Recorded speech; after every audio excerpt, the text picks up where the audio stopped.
Salut les tous, c'est Josette. Bon les amis, il faut que je vous raconte. Ce soir, j'ai regardé le journal de France 2. Vous savez, la télé publique là.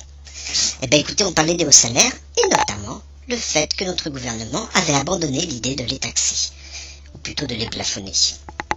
Et on nous a annoncé des chiffres faramineux, plus de 450 000 euros par an, voire 4 ou 5 millions d'euros par an. J'ai même entendu un ministre de gauche qui disait que on a bien fait d'abandonner cette mesure de plafonnement car on risquerait de décourager les bonnes volontés.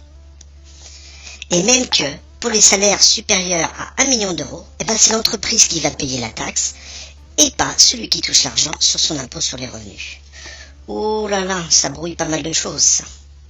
Mais je pense qu'il vaut mieux rappeler quelques chiffres pour bien comprendre. C'est bien indécent toutes ces sommes-là. Et puis bien sûr, comme d'habitude, au journal télé, ils mettent rien en perspective. Alors voilà. D'abord, il faut savoir que 10% des Français les plus pauvres ont perdu entre 2008 et 2010 520 millions d'euros. Mais que, en même temps, 10% des plus riches ont gagné 14 milliards d'euros en plus. Et ceci après impôts et prestations sociales. On peut aussi rappeler que 50% de la population gagne moins de 1 600 euros par mois.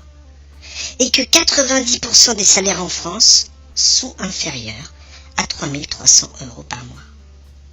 On peut aussi dire que 1% des plus riches possèdent 25% du patrimoine et que 10% des plus riches possèdent 62% du patrimoine national. Alors je vous le dis les amis, moi je comprends pas quand j'entends des gens qui disent faut pas taxer les riches. Moi je connais pas de gens qui gagnent ces sommes-là. Moi je connais plutôt des gens qui sont dans les 90%.